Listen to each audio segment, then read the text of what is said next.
Hi, it's Dr. Denise with another of my woodland conversations, and today I want to talk to you about juggling. There are so many things that go on in our lives, aren't there? There's work commitments and personal commitments and family commitments and all other sorts of things that we might need to have to deal with. And they all take up time, and they all take up time in our head. I've had a lot going on. My mother has taken up several balls with her moving home and everything that's related to that. If you think how stressful moving house is when you did it, imagine being 92 and not very good with technology and a daughter who lives 100 odd miles away who's trying to get everything done for you. So that's taken up several balls. That's probably about 5 balls just about to do with my mother's move. And then in the background you can see the Lotus Bell tent that we put up a couple of weeks ago, and that's all been really stressful about, is it going to work and how am I going to do it and how long will it take, and I should have just trusted, and with the weather, the weather, is it going to rain, and I should have just trusted it and let it go, because worrying about it wasn't helping. But that was probably about another 3 or 4 balls. And then there's the book, and then there was a piece of consultancy, and then there's clients, and then there's this, and then there's that.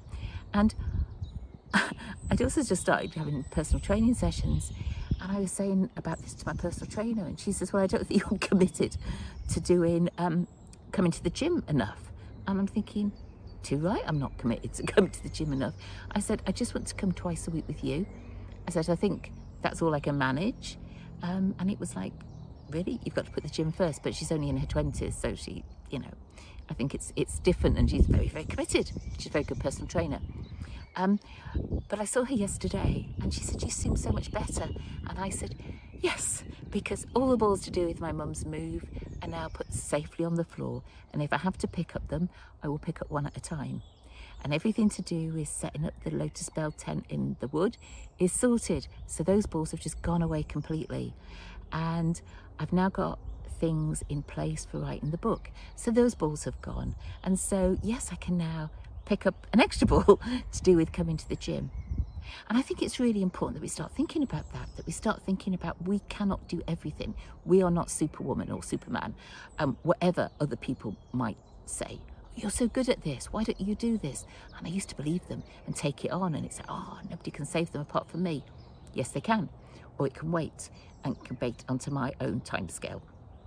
So just wanted to raise this thing about juggling, and you can't do it all.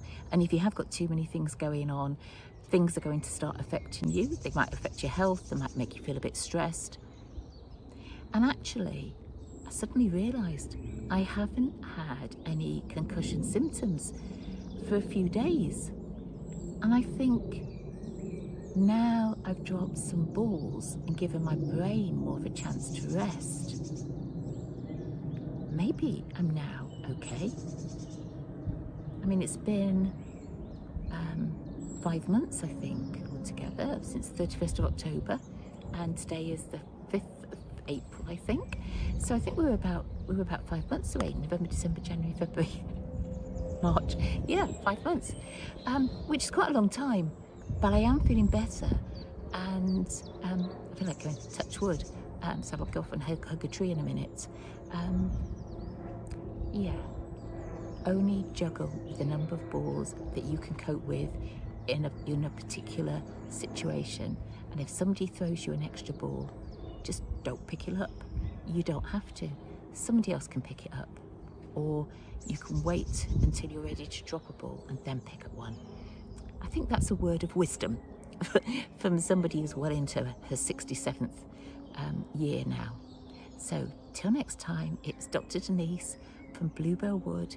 Not sure you can see the bluebells, but they're just coming through now. Till next time, take care, bye-bye.